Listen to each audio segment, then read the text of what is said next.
This budget hopes to build on the foundation laid in the previous budget and the blueprint drawn for India at 100.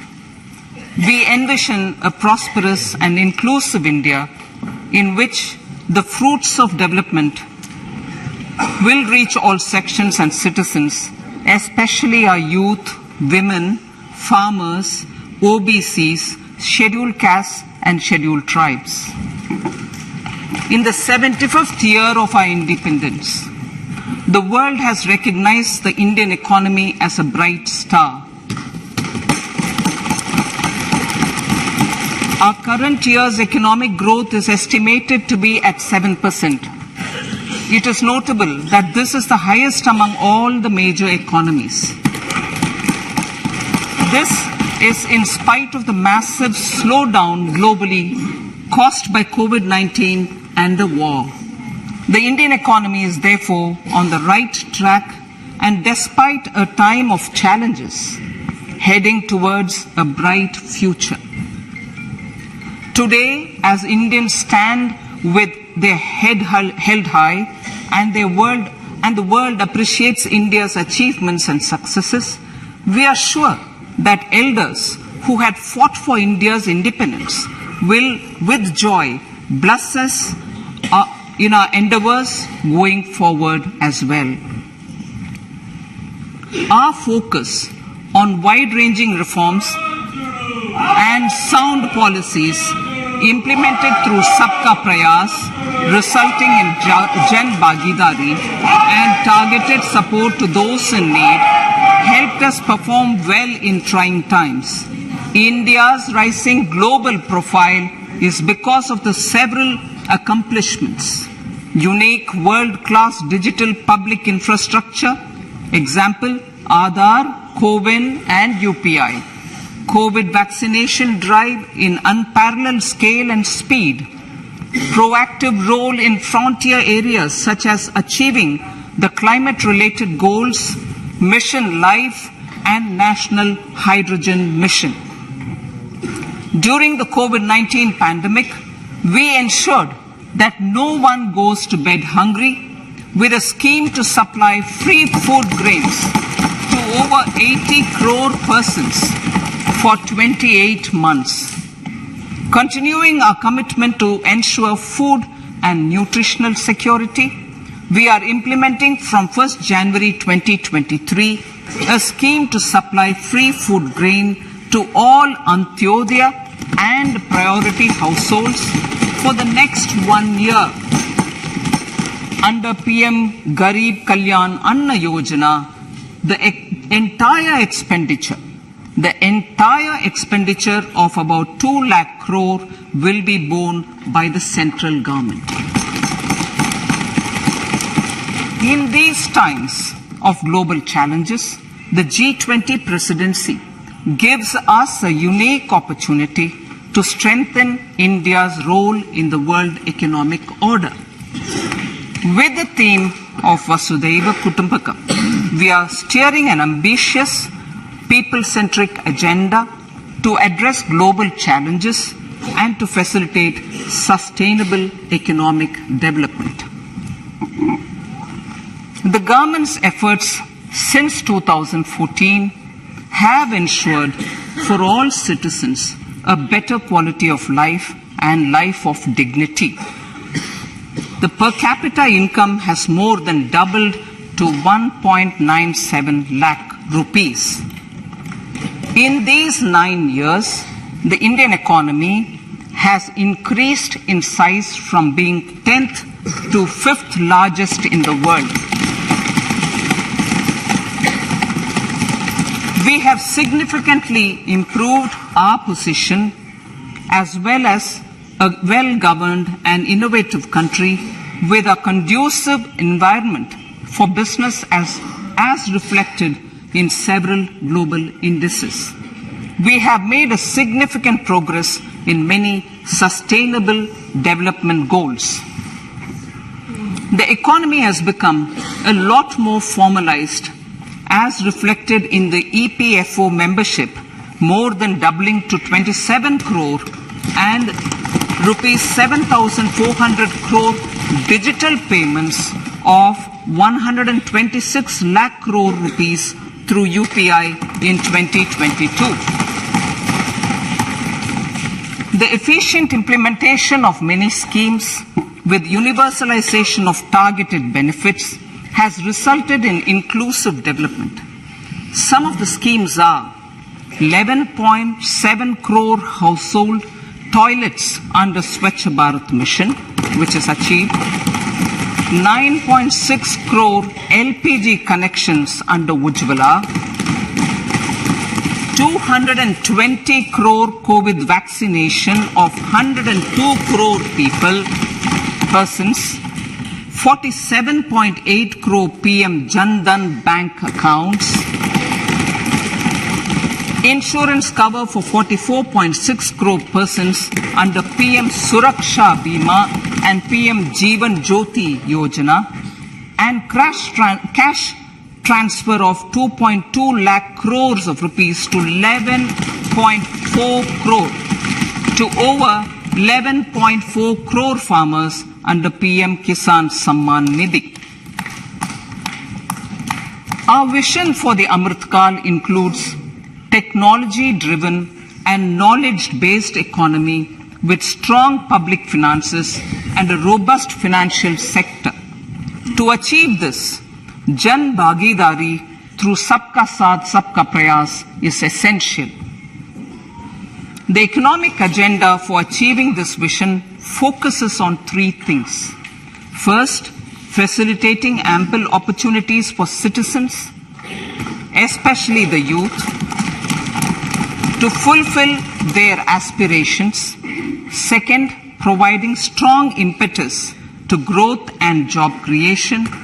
And third, strengthening macroeconomic stability.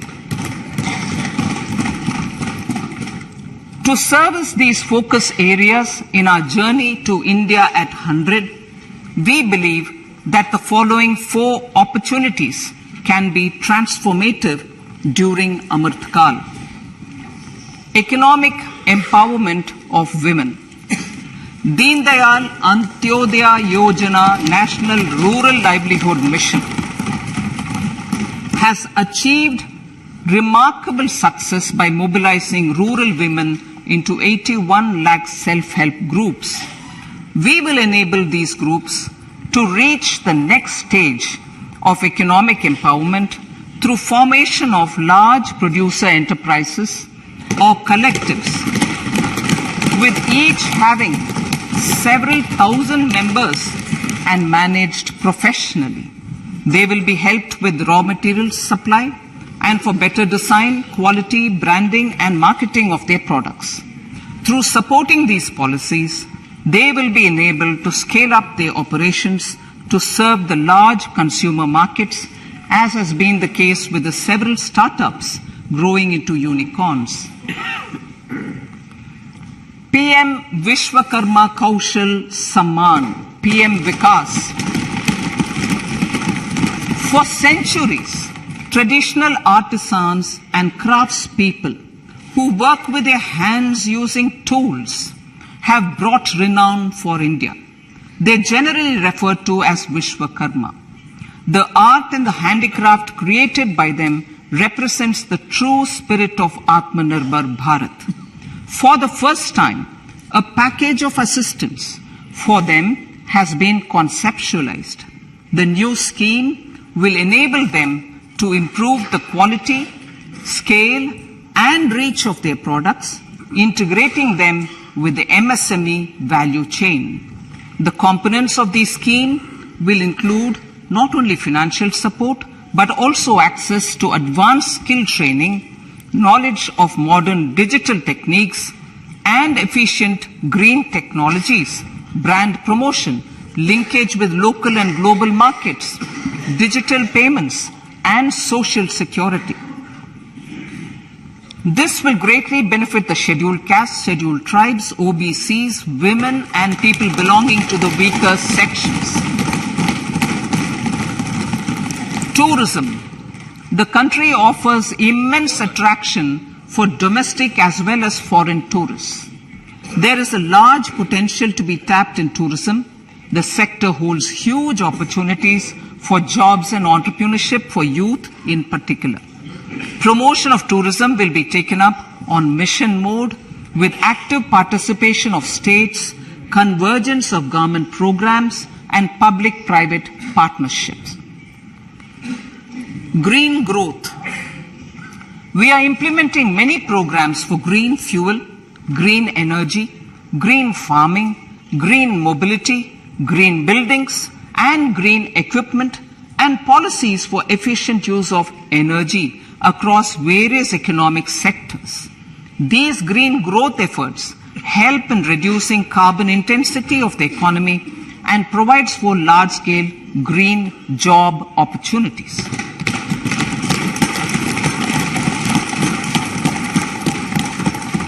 Priorities of this budget. The budget adopts the following 7 priorities. They complement each other and act as the Saptarishi guiding us through the Amritkal. Inclusive development, reaching the last mile, infrastructure and investment, unleashing the potential, green growth, youth power, and financial sector. I now speak on the priority number 1, inclusive development. The government's philosophy of Sabka Saath, Sabka Vikas has facilitated inclusive development covering in specific farmers, women, youth, OBCs, scheduled castes, scheduled tribes, Divyangjan, and economically weaker sections, and overall priority for the underprivileged, Vanchiton ko Variyata. There has also been a sustained focus on Jammu Kashmir, Ladakh, and the Northeast. This budget builds on those efforts. Digital public infrastructure for agriculture. Digital public infrastructure for agriculture will be built as an open source, open standard, and interoperable public good. This will enable inclusive farmer-centric solutions through relevant information services for crop planning and health, improved access to farm inputs, credit and insurance, help for crop estimation, market intelligence, and support for growth of agri-tech industry and startups.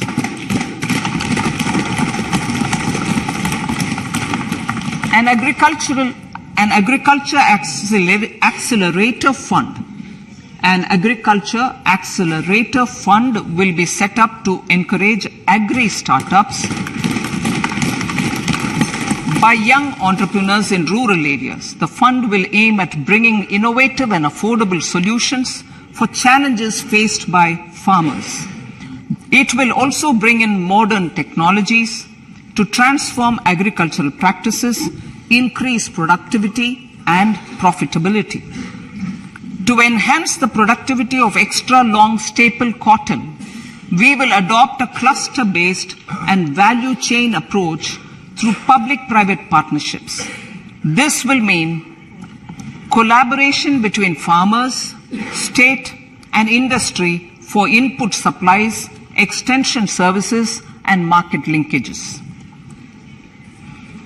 We will launch an Atmanirbhar Clean Plant program to boost availability of disease-free, quality planting material for high-value horticultural crops at an outlay of 2,200 crores.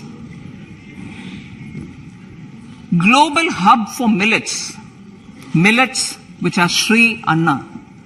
India is the forefront.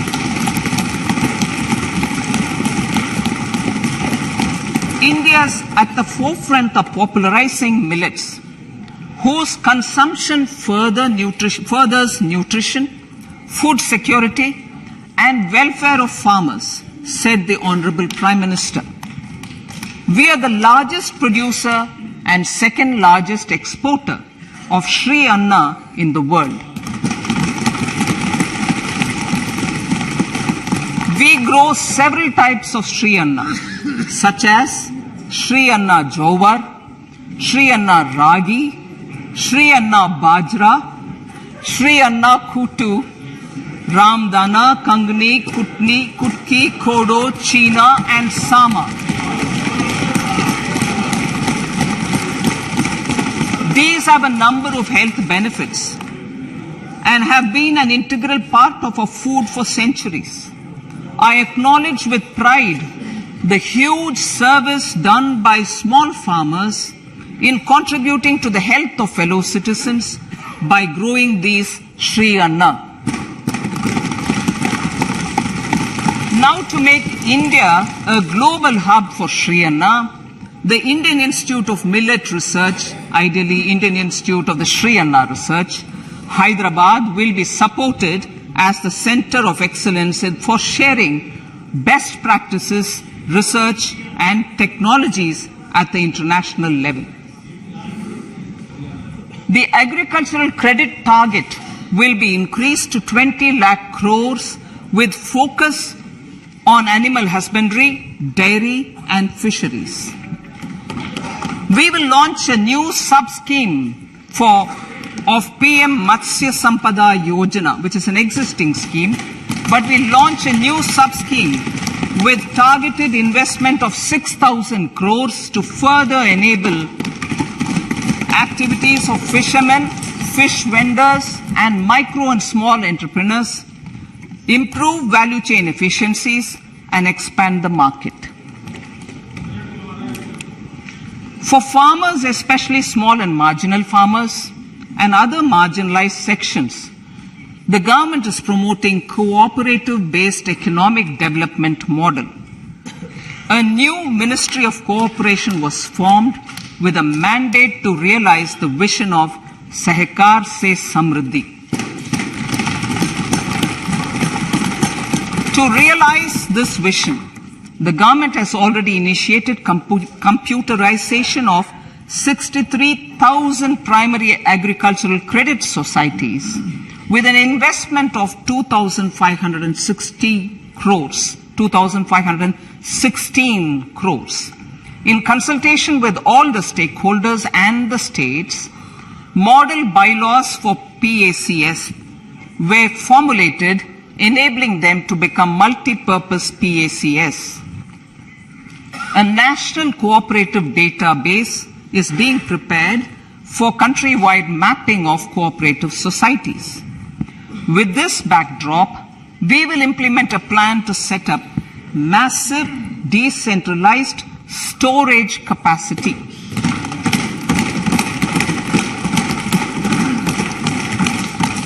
This will help farmers store their produce and realize remunerative prices through sale at appropriate times.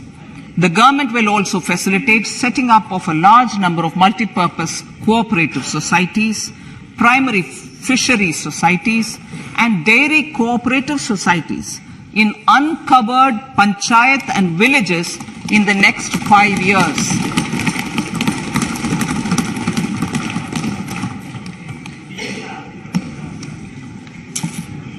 Health, education, and skilling. 157 new nursing colleges will be established in co-location with the existing 157 medical colleges established since 2014. A mission to eliminate sickle cell anemia by 2047 will be launched. It will entail awareness creation, universal screening of 7 crore people in the age group of 0 to 40 years in affected tribal areas, and counseling through collaborative efforts of central ministries and state governments. Facilities in select ICMR labs, Indian Council for Medical Research labs, will be made available for research by public and private medical college faculty and private sector R&D teams for encouraging collaborative research and innovation. A new program to promote research and innovation in pharmaceuticals will be taken up through centers of excellence. We shall also encourage industry to invest in research and development in specific priority areas.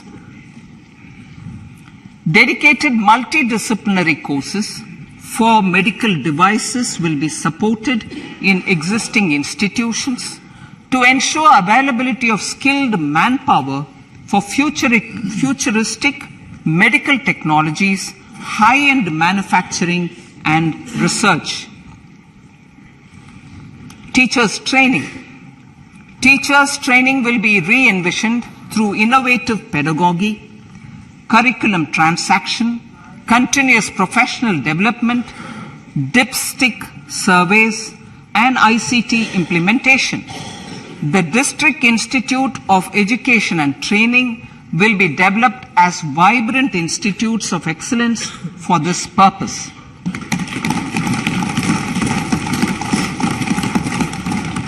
National Digital Library for Children and Adolescents. A National Digital Library for Children and Adolescents will be set up for facilitating availability of quality books across geographies, languages, genres, and levels, and device-agnostic accessibility. States will be encouraged to set up physical libraries for them at panchayat and ward levels and provide infrastructure for accessing the national digital library resources. Additionally, to build a culture of reading and to make up for pandemic time learning loss, the National Book Trust, the Children's Book Trust, and other sources will be encouraged to provide and replenish non-curricular titles in regional languages and in English to these physical libraries. Collaboration with NGOs that work in literacy will also be a part of this initiative. To inculcate financial literacy, financial sector regulators and organizations will be encouraged to provide age-appropriate reading material to these libraries. I move to priority 2, reaching the last mile. Prime Minister Vajpayee's government had formed the Ministry of Tribal Affairs and the Department of Development of Northeast Region to provide a sharper focus to the objective of reaching the last mile. Our government has formed the Ministries of Ayush, Fisheries, Animal Husbandry and Dairying, Skill Development, Jal Shakti and Cooperation. Building on the success of the Aspirational Districts program, the government has recently launched the Aspirational Blocks program covering 500 blocks for saturation of essential government services across multiple domains such as health, nutrition, education, agriculture, water resources, financial inclusion, skill development, and basic infrastructure. Manya Speaker, Sir, Pradhan Mantri PVTG, which is Primitive Vulnerable Tribal Groups Development Mission, is being launched. To improve socio-economic conditions of the particularly vulnerable tribal groups, the PVTGs as we refer them to, Pradhan Mantri PVTG Development Mission will be launched. This will saturate PVTG families and habitations with basic facilities such as safe housing, clean drinking water and sanitation, improved access to education, health, nutrition, road and telecom connectivity, and sustainable livelihood opportunities. An amount of 15 1,000 crores will be made available to implement the mission in the next 3 years under the Development Action Plan for the Scheduled Tribes. Ekalavya Model Residential Schools. In the next 3 years, Center will recruit 38,800 teachers and support staff for the 740 Ekalavya Model Residential Schools, which is serving 3.5 lakh tribal students.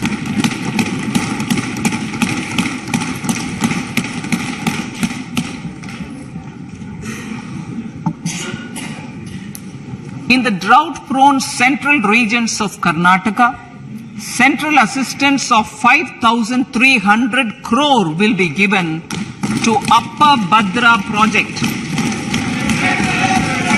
to provide sustainable micro-irrigation and filling up of surface tanks for drinking water. PM Awas Yojana. The outlay for PM Awas Yojana is being enhanced by 66% to over 79,000 crores.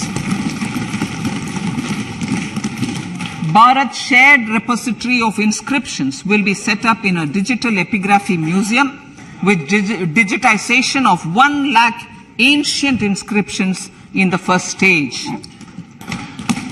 Support for poor prisoners. For poor persons who are in prisons and unable to afford the penalty or the bail amount, required financial support will be provided.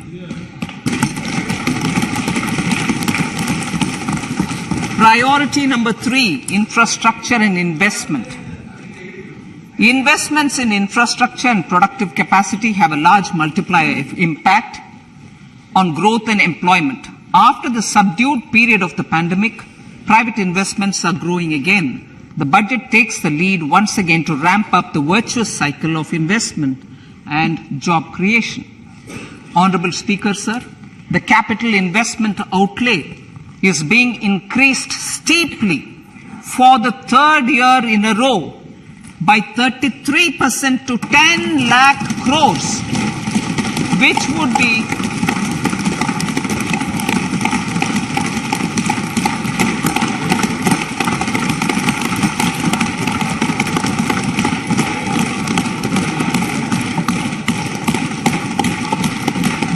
which would be 3.3% of GDP. This will almost be 3 times the outlay made in 2019-20.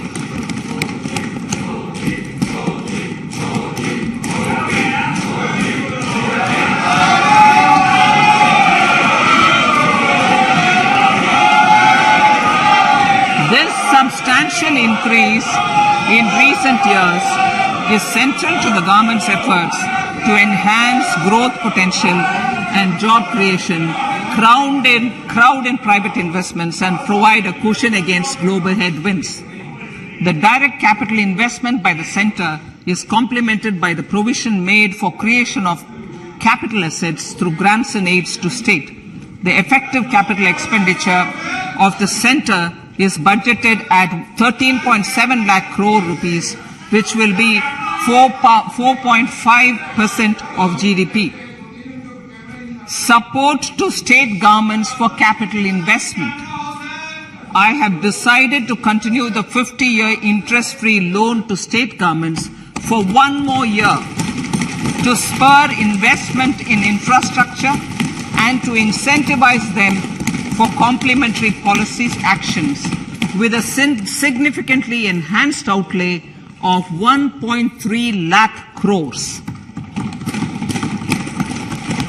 The newly established Infrastructure Finance Secretariat will assist all stakeholders for more private investment in infrastructure, including railways, roads, urban infrastructure and power, which are predominantly depend on public resources.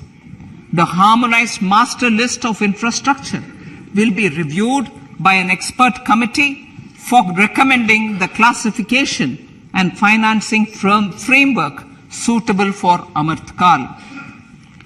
A capital outlay, I'm talking about railways now, sir, Honorable Speaker, railways.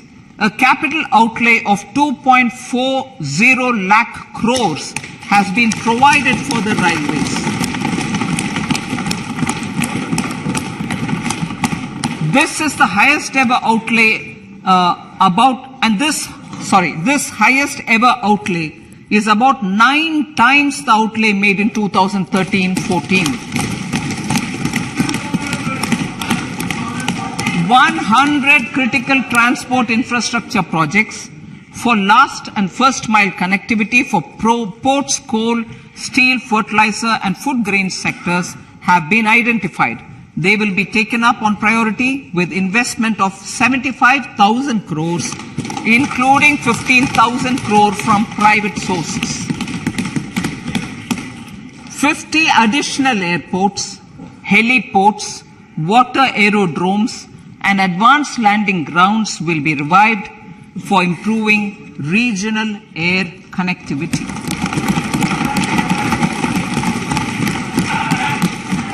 Sustainable cities for tomorrow.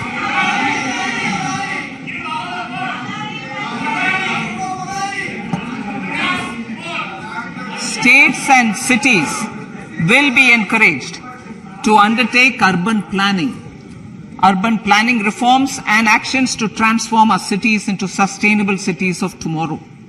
This means efficient use of land resources, adequate resources for urban infrastructure, transit-oriented development, enhanced availability and affordability of urban land and opportunities for all.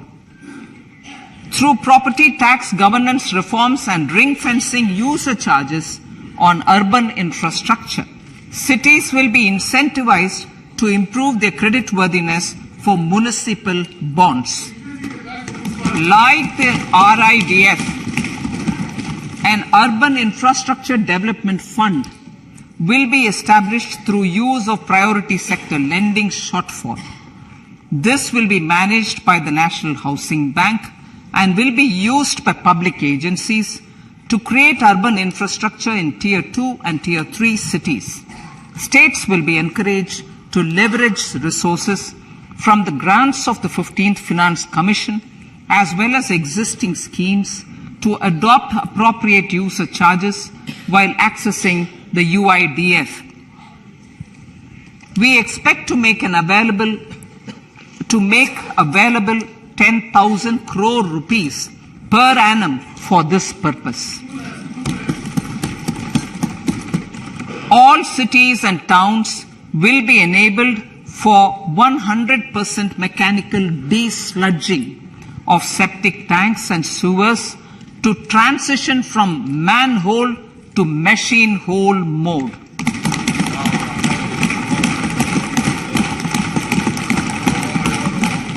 Enhanced focus will be provided for scientific management of dry and wet waste.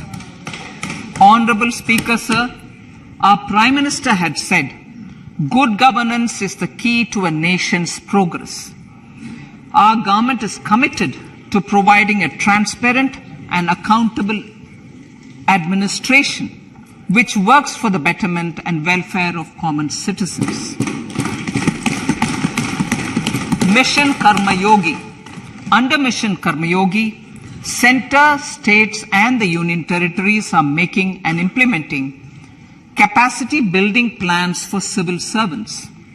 The government has also launched an integrated online training platform, I Got Karma Yogi, to provide continuous learning opportunities for lakhs of government employees to upgrade their skills and facilitate people-centric approach. Sir, for enhancing ease of doing business, more than 39,000 compliances have been reduced and more than 3,400 legal provisions have been decriminalized. For furthering the trust-based governance, we have introduced the Jan Vishwas Bill to amend 42 central acts. This budget proposes a series of measures to unleash the potential of our economy. Centers of Excellence for Artificial Intelligence. For realizing the vision of Make AI in India and Make AI Work for India, 3 centers of excellence for artificial intelligence will be set up in top educational institutions. Leading industry players will partner in conducting interdisciplinary research, develop cutting-edge applications, and scalable problem solutions in the areas of agriculture, health, and sustainable cities. This will galvanize an effective AI ecosystem and nurture quality human resources in the field. National Data Governance Policy. To unleash innovation and research by startups and academia, a national data governance policy will be brought out. This will enable access to anonymized data. The KYC process will be simplified, adopting a risk-based instead of one-size-fits-all approach. The financial sector regulators will also be encouraged to have a KYC system fully amenable to meet the needs of digital India. One-stop solution for identity and address updating. A one-stop solution for reconciliation and updating of identity and address of individuals maintained by various government agencies, regulators, and regulated entities will be established using DigiLocker service and Aadhaar as foundational identity. Speaker, sir, common business identifier. For the business establishments required to have a permanent account number, the PAN will be used as the common identifier for all digital systems of specified government agencies. This will bring ease of doing business, and it will be facilitated through a legal mandate. For obviating the need for separate submission of same information to different government agencies, a system of unified filing process will be set up. Such filing of information or return in simplified forms on a common portal will be shared with other agencies as per the filer's choice. Vivad se Vishwas 1. Relief for MSMEs. In cases of failure by MSMEs to execute contracts during the COVID period, 95% of the forfeited amount relating to the bid or performance security will be returned to them by government and government undertakings. This will provide relief to the MSMEs. Vivad se Vishwas 2. Settling contractual disputes. To settle contractual disputes of government and government undertakings wherein arbitral award is under challenge in a court, a voluntary settlement scheme with standardized terms will be introduced. This will be done by offering graded settlement terms depending on pendency level of the dispute. The state support mission of Niti Aayog will be continued for 3 years for our collective efforts towards national priorities. Result-based financing. To better allocate scarce resources for competing development needs, the financing of select schemes will be changed on a pilot basis from input-based to result-based. E-courts. For efficient administration of justice, Phase 3 of Phase 3 of the e-courts project will be launched with an outlay of 7,000 crores. Fintech services in India have been facilitated by our digital public infrastructure, including Aadhaar, PM Jan Dhan Yojana, Video, KYC, India Stack, and UPI. To enable more fintech innovative services, the scope of documents available in DigiLocker for individuals will be expanded. An entity, DigiLocker, will be set up for the use by MSMEs, large businesses, and also charitable trusts. This will be towards storing and sharing documents online securely whenever needed with various authorities, regulators, banks, and other business entities. 5G services. 100 labs for developing applications using 5G services will be set up in engineering institutions.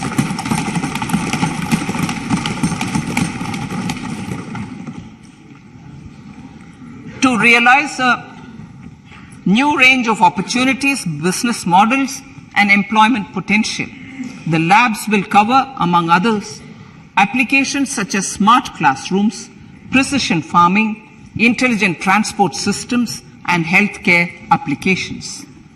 Lab-grown diamonds. Lab-grown diamonds is a technology and innovation-driven emerging sector with high employment potential. These environment-friendly diamonds, which have optically and chemically the same properties as natural diamonds. To encourage indigenous production of LGD, lab-grown diamond seeds and machines, and to reduce import dependency, a research and development grant will be provided to one of the IITs for 5 years. To reduce the cost of production, a proposal to review the custom duty on LGD seeds will be indicated in Part B of the speech. I come to the fifth priority, Honorable Speaker, sir, green growth. Honorable Prime Minister has given a vision for life or lifestyle for environment to spur a movement of environmentally conscious lifestyle. India is moving forward firmly for the Panchamrit, the net zero carbon emission by 2070 to usher in green industrial and economic transition. This budget builds on our focus on green growth. The recently launched National Green Hydrogen Mission, with an outlay of 19,700 crores, will facilitate transition of the economy to low carbon intensity, reduce dependence on fossil fuel imports, and make the country assume technology and market leadership in this sunrise sector. Our target is to reach an annual production of 5 MMT by 2030. Energy transition. This budget provides for 35,000 crores for priority capital investment towards energy transition and net zero objectives and energy security by Ministry of Petroleum and Natural Gas. To steer the economy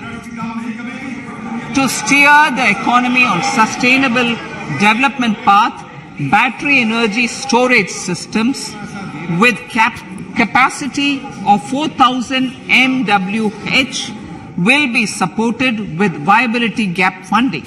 A detailed framework for pumped storage projects will also be formulated. Renewable energy evacuation. The interstate transmission system for evacuation and grid integration of 13 gigawatt renewable energy from Ladakh will be constructed with investment of 20,700 crores, including central support of 8,300 crores. Green Credit Program. For encouraging behavioral change, a Green Credit Program will be notified under the Environment Protection Act.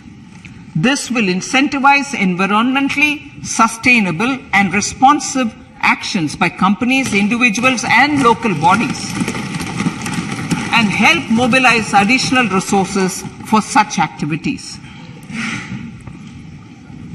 PM Program for Restoration, Awareness, Nourishment, and Amelioration of Mother Earth, PM Pranam, will be launched to incentivize states and union territories to promote alternative fertilizers and balanced use of chemical fertilizers.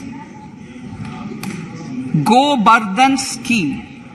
500 new waste to wealth plants under Go Bardhan, galvanizing organic bio-agro resources done. Go Bardhan scheme will be established for promoting circular economy. These will include 200 compressed biogas plants, including 75 plants in urban areas, and 300 community or cluster-based plants at a total investment of 10,000 crores. I will refer to this in Part B also. In due course, a 5% CBG mandate will be introduced for all organizations marketing natural and biogas.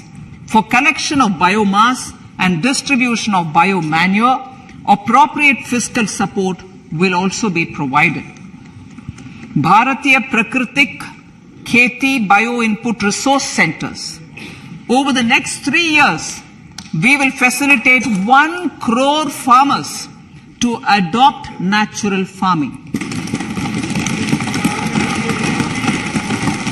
For this, Honorable Speaker, 10,000 bio input resource centers will be set up, creating a national level distributed micro fertilizer and pesticide manufacturing network. Mishti.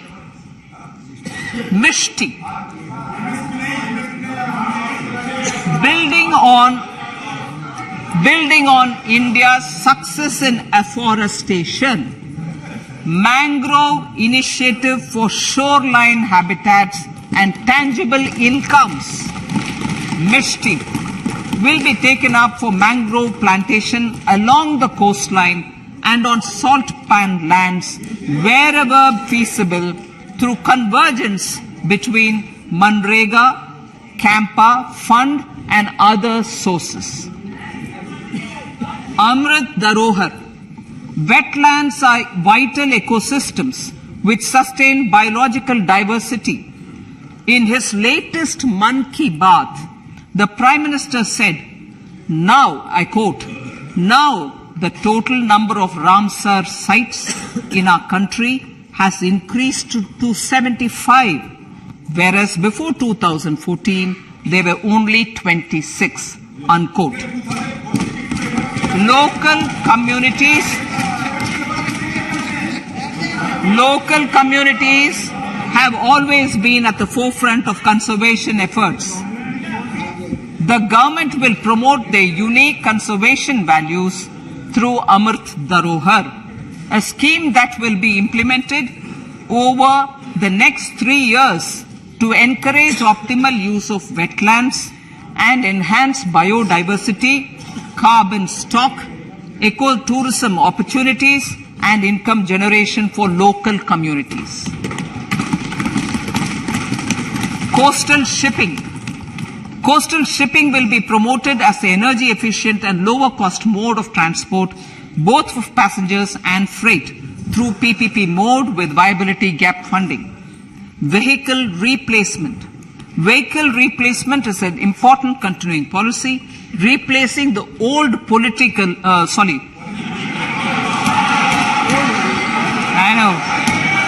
replacing, absolutely, thank you. Replacing old polluting vehicles. May be applicable, right? Replacing old polluting vehicles is an important part of greening our economy. In furtherance of the vehicle scrapping policy mentioned in Budget 21-22, I have allocated adequate funds to scrap old vehicles of the central government. States will also be supported in replacing old vehicles and old state ambulances. Honorable Speaker, sir, I move to priority 6, youth power. To empower our youth and help the Amrit PD realize their dreams, we have formulated the National Education Policy, which is very wide in its scope, but one of the things is also to focus on skilling, adopted economic policies that facilitate job creation at scale and have supported business opportunities. Pradhan Mantri Kaushal Vikas Yojana. Pradhan Mantri Kaushal Vikas Yojana 4.0 will be launched to skill lakhs of youth within the next 3 years. On-job training, industry partnership, and alignment of courses with needs of industry will be emphasized. The scheme will also cover new age courses for Industry 4.0 like coding, AI, robotics, mechatronics, IoT, 3D printing, drones, and other soft skills. To skill youth for international opportunities, 30 Skill India International Centers will be set up across different states.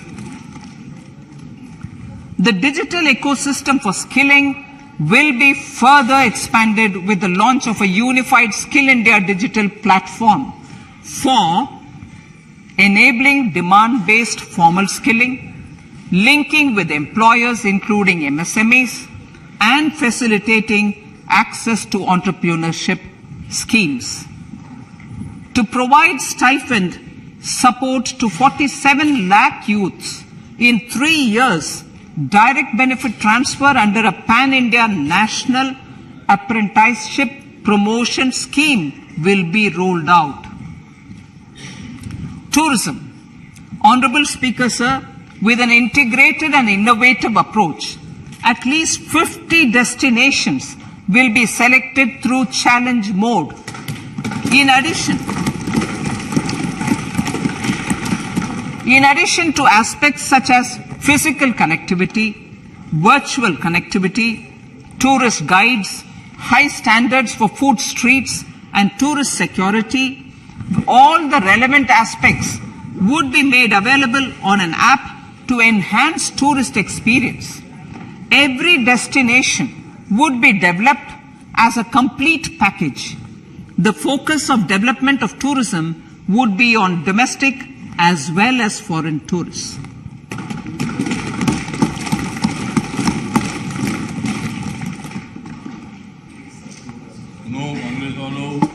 Sector-specific skilling and entrepreneurship development will be dovetailed to achieve the objectives of Dekho Apna Desh initiative.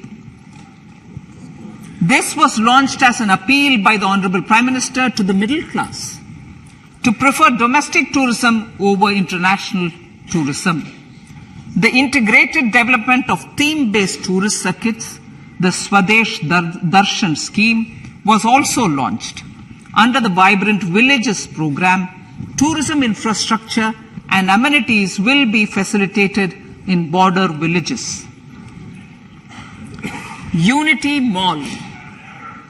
States will be encouraged to set up a Unity Mall in their state capital or most prominent tourism center or the financial capital for promotion and sale of their one district, one product and GI products and other handicraft products, and for providing space for such products of all other states as well.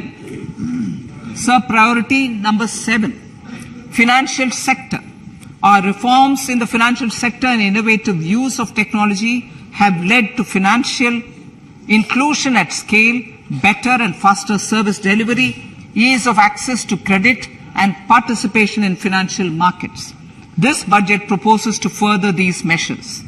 Credit guarantee for MSMEs. Last year, I proposed revamping of the credit guarantee scheme for the MSMEs. I am happy to announce that the revamped scheme will take effect from 1st April 2023 through infusion of 9,000 crores in the corpus.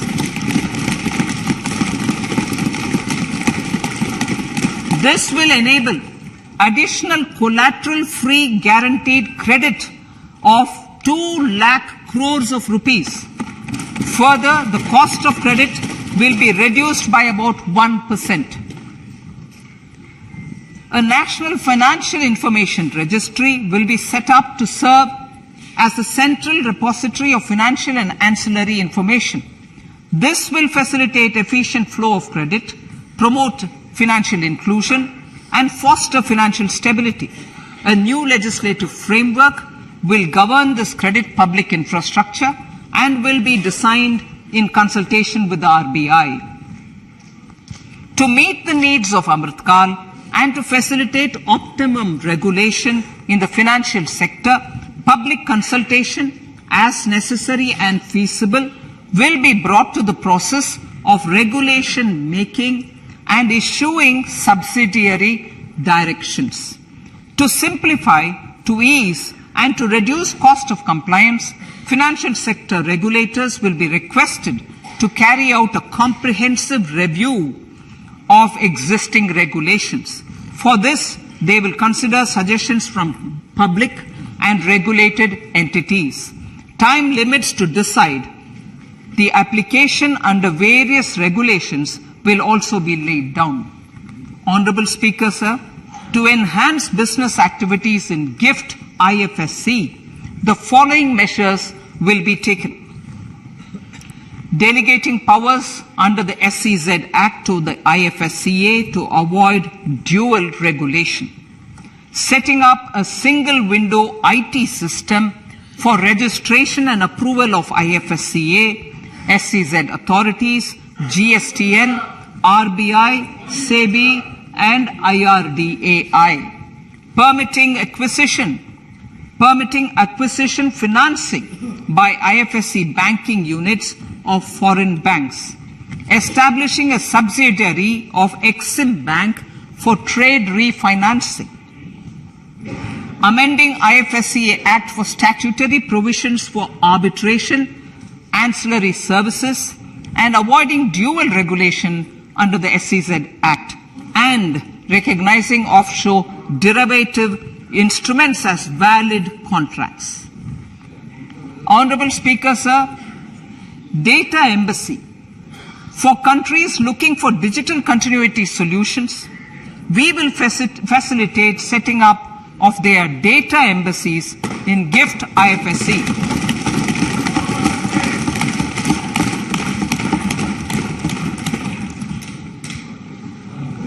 Improving governance and investor protection in banking sector.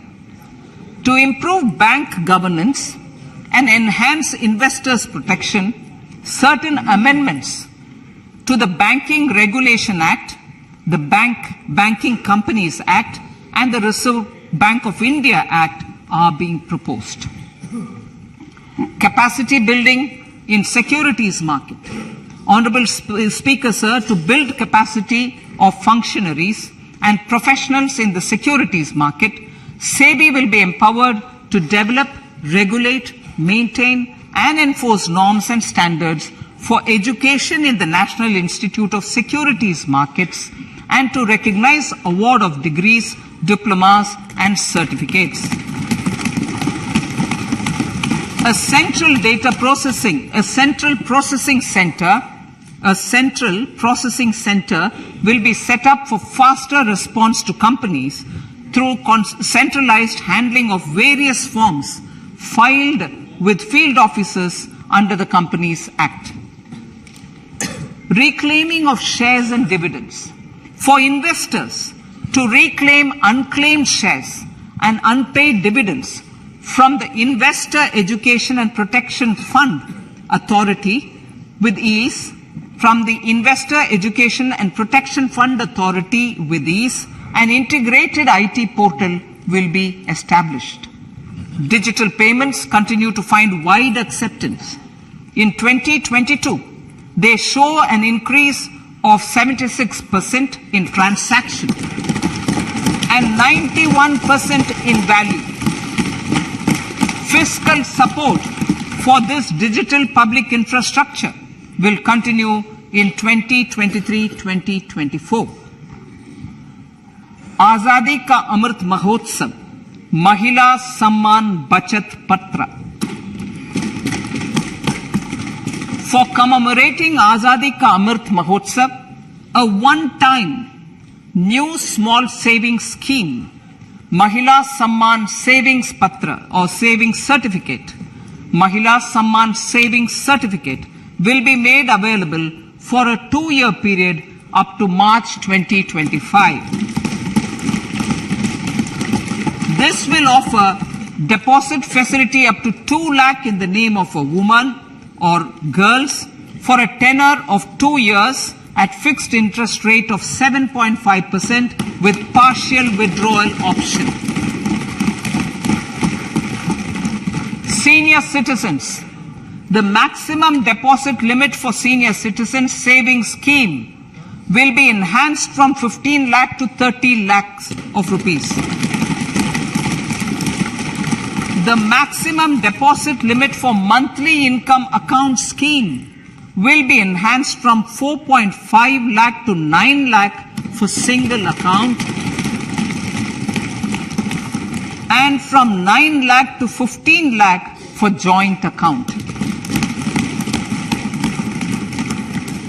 Honorable Speaker, sir, fiscal management. 50 years interest-free loan to states.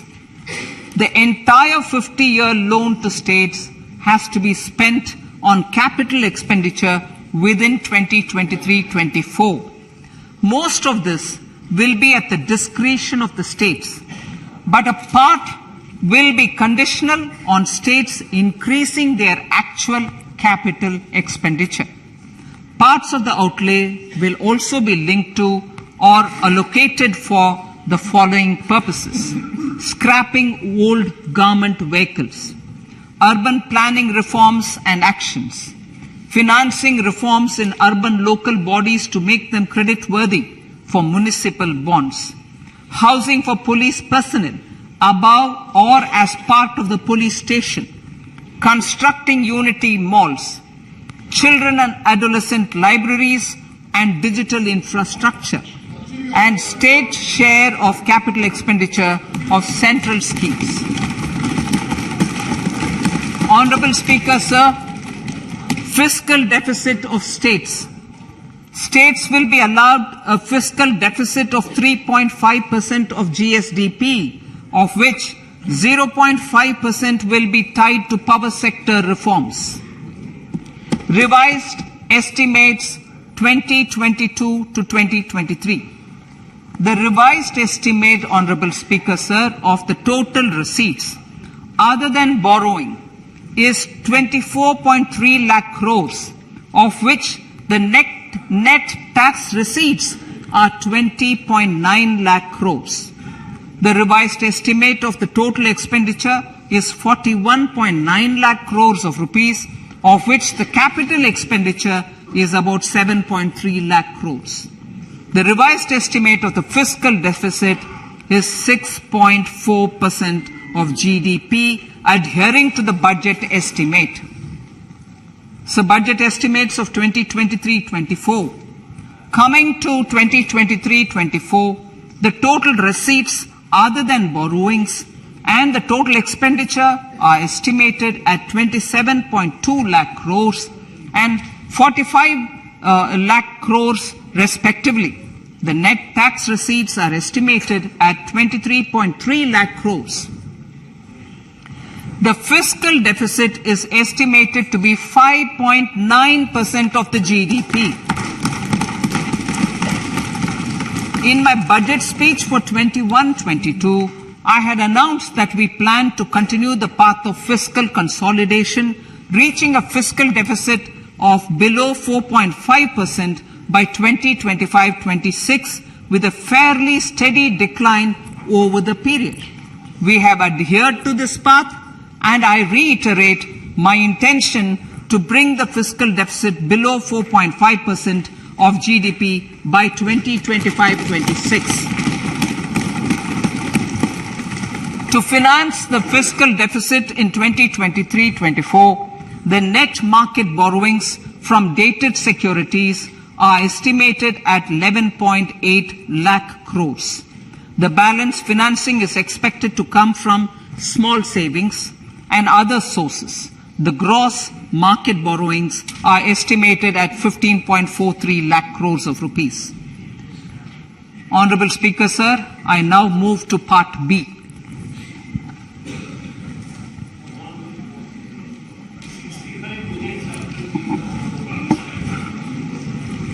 Indirect taxes. My indirect tax proposals will aim to promote exports, boost domestic manufacturing, enhance domestic value addition, encourage green energy and mobility. A simplified tax structure with fewer tax rates helps in reducing compliance burden and improving tax administration. I propose to reduce the number of basic customs duty rates on goods other than textiles and agriculture from 21 to 13. As a result, there are minor changes in the basic custom duties, cesses and surcharges on some items including toys, bicycle, automobiles and naphtha. Green mobility. To avoid cascading of taxes on blended compressed natural gas, I propose to exempt excise duty on GST paid compressed biogas contained in it. To further provide impetus to green mobility, customs duty exemptions is being extended to import of capital goods and machinery required for manufacture of lithium-ion cells for batteries used in electrical vehicles as well. Electronics. As a result of various initiatives of the government, including phased manufacturing program, mobile phone production in India has increased from 5.8 crore units valued at about 18,900 crore in 2014-15 to 31 crore units valued at 2,75,000 crore in the last financial year. To further deepen domestic value addition in manufacturing of mobile phones, I propose to provide relief to customs duty. I propose to provide relief in customs duty on import of certain parts and inputs like camera lens and continue the concessional duty on lithium-ion cells for batteries for another year. Similarly, to promote value addition in manufacture of televisions, I propose to reduce the basic customs duty on parts of open cells of TV panels to 2.5%. Electrical. To rectify inversion of duty structure and encourage manufacturing of electric kitchen chimneys, the basic custom duty on electric kitchen chimney is being increased from 7.5% to 15%, and that on heat coils for these is proposed to be reduced from 20% to 15%. Chemicals and petrochemicals. Denatured ethyl alcohol is used in chemical industry. I propose to exempt basic customs duty on it. This will also support the ethanol blending program and facilitate an endeavor for energy transition. Basic customs duty is also being reduced on acid-grade fluorospar from 5% to 2.5% to make the domestic fluorochemicals industry competitive. Further, the basic customs duty on crude glycerin for use in manufacture of epichlorohydrin is proposed to be reduced from 7.5% to 2.5%.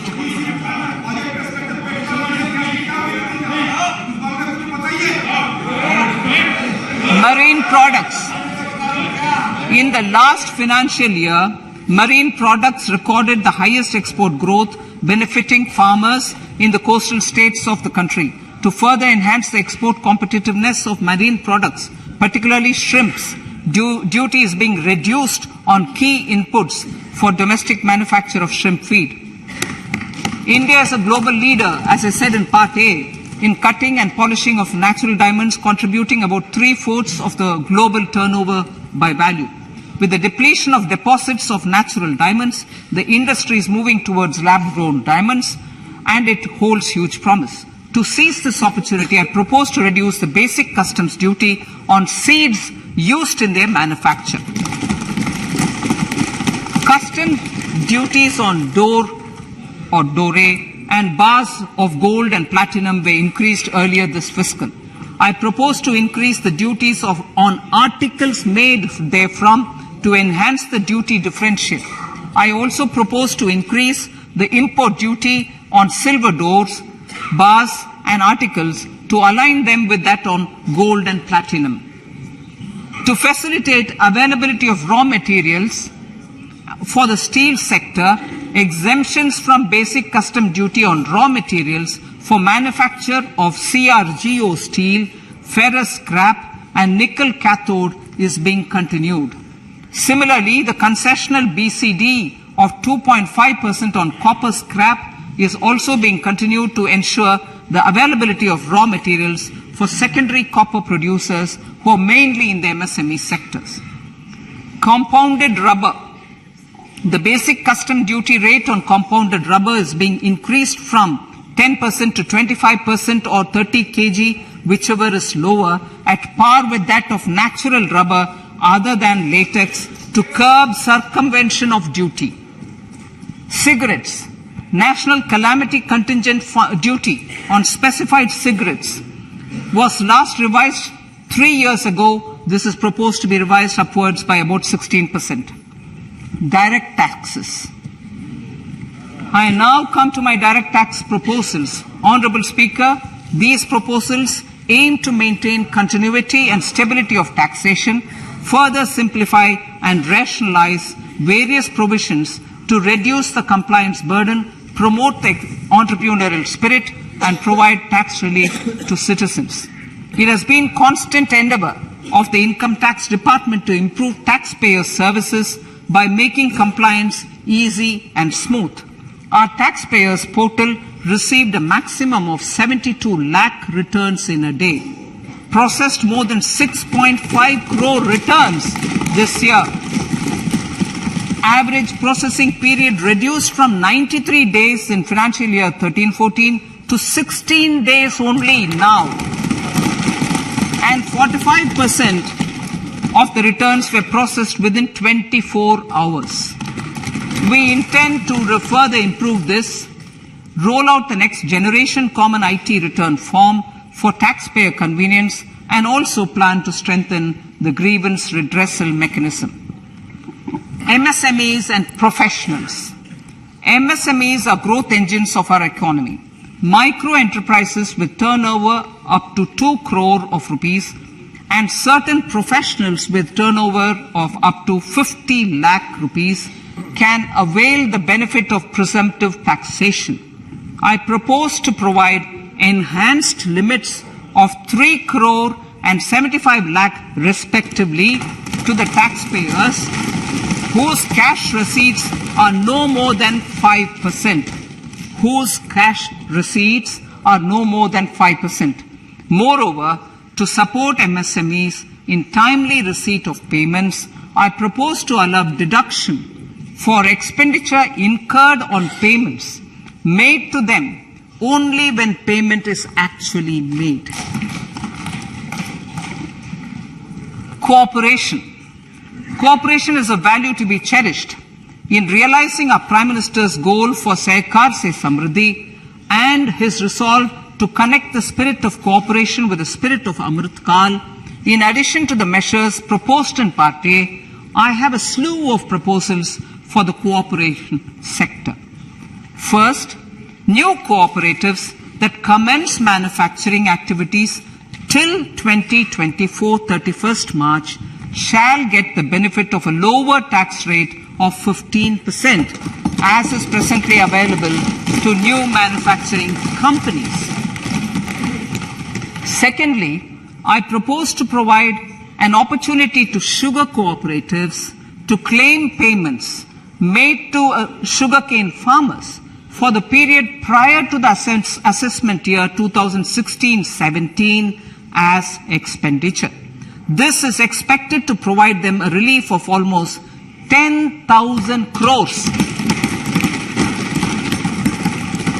Thirdly, I am providing a higher limit of 2 lakh per member for cash deposits to loans in cash by primary agricultural cooperative societies and primary cooperative agriculture and rural development banks. I repeat that. Thirdly, I am providing a higher limit of 2 lakh per member for cash deposits to and loans in cash by primary agricultural cooperative societies and primary cooperative agricultural and rural development banks. Similarly, a higher limit of 3 crore for TDS on cash withdrawal is being provided to cooperative societies. Startups.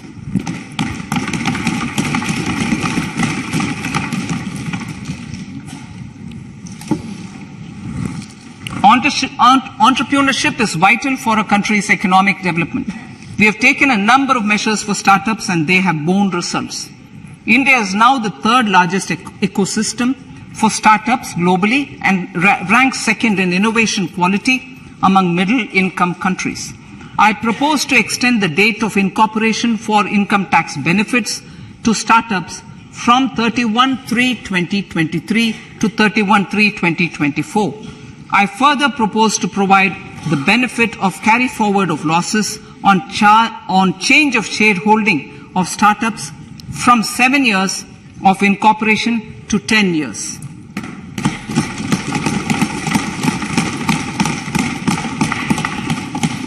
To reduce the pendency of appeals at commissioner level, I propose to deploy about 100 joint commissioners for disposal of small appeals. We shall also be more selective in taking up cases for scrutiny of returns already received this year. Better targeting of tax concessions. For better targeting of tax concessions and exemptions, I propose to cap deduction from capital gains on investment in residential house under Section 54 and Section 54F to 10 crores. Another proposal with similar intent is to limit income tax exemption from proceeds of insurance policies with very high value. Rationalization. Honorable Speaker, sir, there are a number of proposals relating to rationalization and simplification. Income of authorities, boards, and commissions set up by statutes of union or state for the purpose of housing, development of cities, towns, and villages, and regulating and developing an activity or matter is proposed to be exempted from income tax.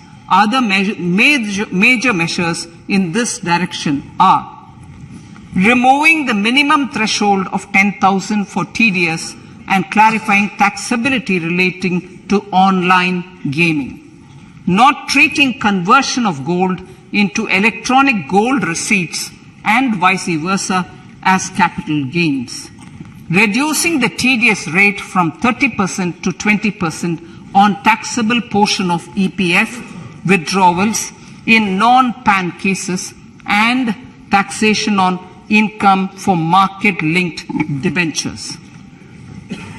Other major proposals in the finance bill relate to the following: extension of period of tax benefits to funds relocating to IFSC, GIFT City till 31/3/2025, decriminalization under Section 276A of the Income Tax Act, allowing carry forward of losses on strategic disinvestment, including that of IDBI Bank, and providing EEE status to Agnivir Fund. Personal income tax.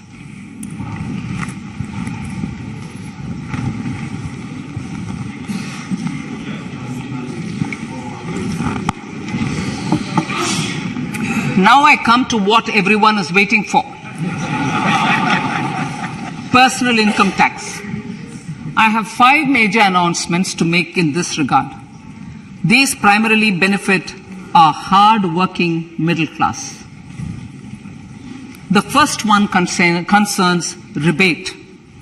Currently, those with income up to 5 lakh do not pay any income tax in both old and new regimes. I propose to increase the rebate limit to 7 lakhs in the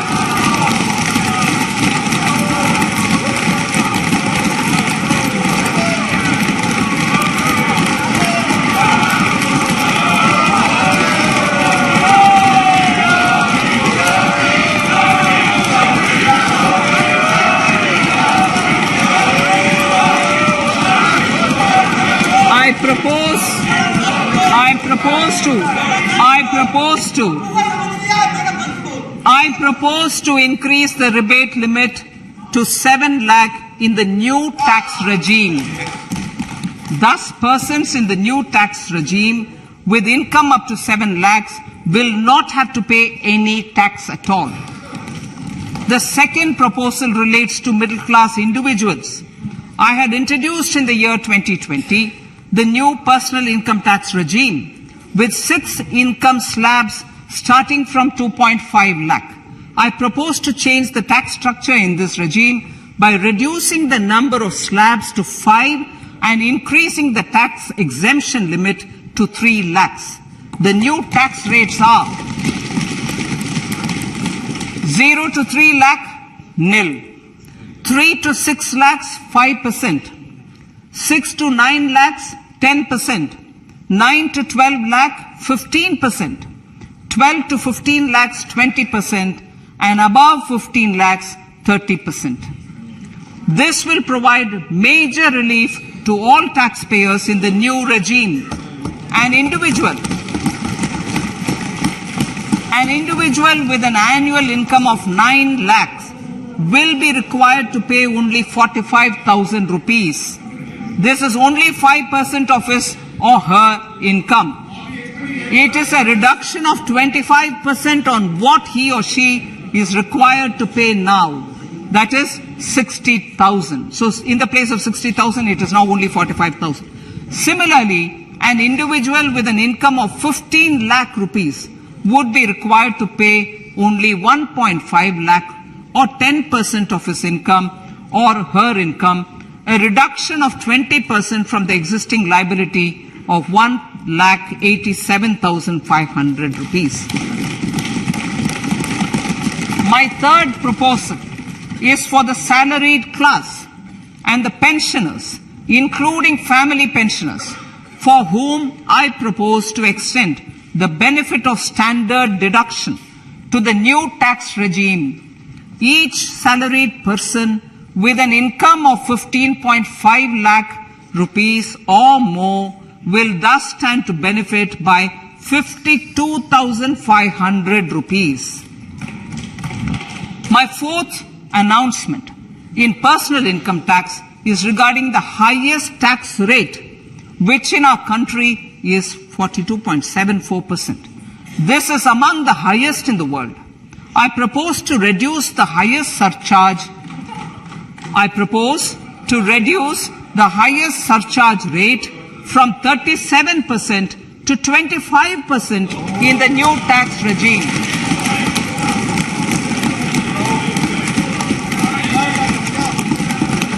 This would result in reduction of the maximum rate. This would result in the reduction of the maximum tax rate to 39%. Lastly, the limit of 3 lakh rupees for tax exemption on leave encashment on retirement of non-government salaried employees was last fixed in the year 2002, when the highest basic pay in the government was only 30,000 rupees per month. In line with the increase in the government salaries, I am proposing to increase this limit to 25 lakh rupees.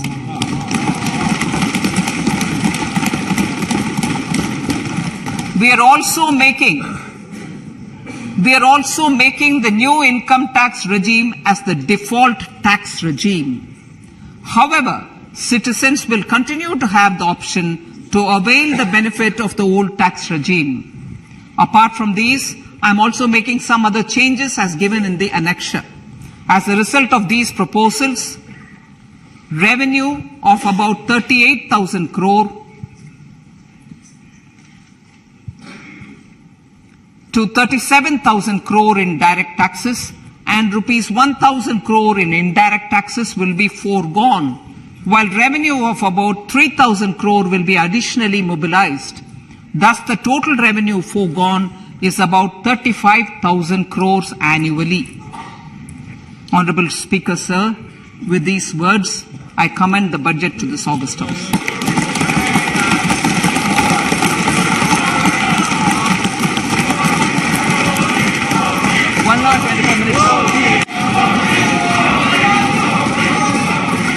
Item number 1 माननीय item number 2 Shrimati Nirmala Sitharaman ji. Sir, with your permission, I lay on the table of the following statements. Under Section 3(1) of the Fiscal Responsibility Budget Management Act 2003, 1. Medium-term fiscal policy cum fiscal policy strategy statement and macroeconomic framework statement. माननीय सदस्यगण, जैसा कि आपको समाचार भाग 2 के माध्यम से पहले ही सूचित किया जा चुका है कि माननीय वित्त मंत्री जी के बजट भाषण की प्रतियां हार्ड कॉपी के रूप में उपलब्ध कराई गई है. जम्मू वासियों के लिए खुशखबरी, 39 बेकर्स आपको आपके परिवार के सिदरा में भी खुल चुकी है. चाहे बर्थडे पार्टी हो या कैजुअल पार्टी या फिर वीकेंड एंजॉय करना चाहते हैं आप अपने परिवार के साथ, इससे अच्छी प्लेस आपको जम्मू में कहीं नहीं मिलेगी. तो किस चीज का वेट है, जल्दी जाइए और अपना खूबसूरत दिन वहाँ पर एंजॉय कीजिए.